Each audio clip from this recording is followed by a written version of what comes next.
રીઇન્ફોર્સમેન્ટ ફ્યુઝિંગ મશીનને કેવી રીતે ચલાવવું તે અંગેના અમારા વિડીયોમાં આપનું સ્વાગત છે।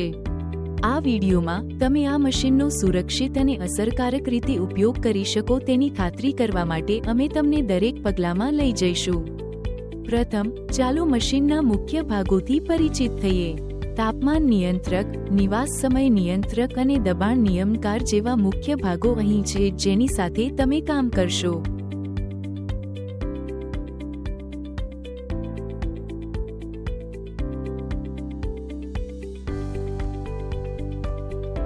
સલામતી સર્વોપરી છે। હાથમોજા અને એપ્રોન સહિત હંમેશા યોગ્ય સુરક્ષા ગિયર પહેરો।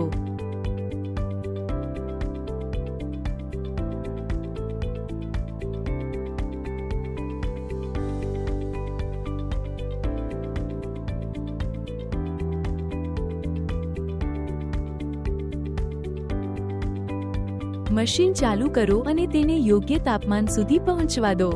તમે જે સામગ્રીને ફ્યુઝ કરશો તે મુજબ તાપમાન અને દબાણ સેટિંગ્સને ગોઠવણ કરો। તમે જે સામગ્રીને મજબૂત કરવા જઈ રહ્યા છો તે સામગ્રી તૈયાર કરો। પેટર્ન અનુસાર ચામડા અથવા સામગ્રીને કાપો અને સ્પષ્ટીકરણ અનુસાર યોગ્ય રીઇન્ફોર્સમેન્ટ કાપો।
રીઇન્ફોર્સમેન્ટ સામગ્રીને ચામડા અથવા સામગ્રી સાથે સંરેખિત કરો।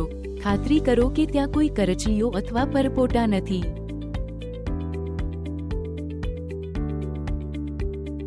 મશીનમાં કાચો માલ કાળજીપૂર્વક દાખલ કરો। ખાતરી કરો કે તેઓ ફ્યુઝિંગ દરમિયાન અન્ય ખોટી ગોઠવણીને ટાળવા માટે યોગ્ય રીતે સ્થાનાંતરિત છે। મશીન શરૂ કરો અને ફ્યુઝિંગ પ્રક્રિયાની દેખરેખ કરો। ખાતરી કરો કે સામગ્રી મશીન દ્વારા સરળતાથી આગળ વધી રહી છે। જરૂરી તાપમાન અને દબાણ સાથે મશીનમાં ફ્યુઝિંગ પ્રક્રિયા યોગ્ય રીતે થઈ રહી છે તે તપાસો।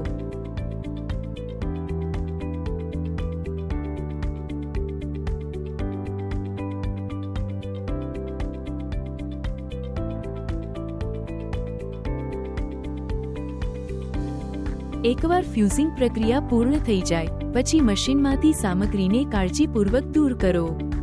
કોઈપણ ખામી માટે ફ્યુઝ્ડ સામગ્રીનું નિરીક્ષણ કરો।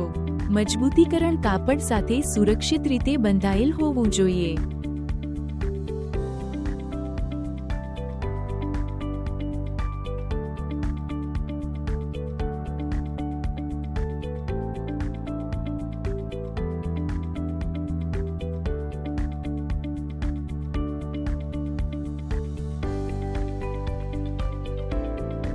જ્યારે જરૂરી કામ થઈ જાય ત્યારે મશીન બંધ કરો।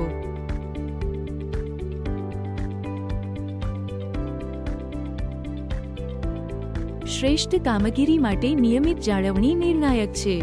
દરેક ઉપયોગ પછી મશીનને સાફ કરો અને મશીનના ભાગોમાં કોઈ ખામી હોય તો તપાસો।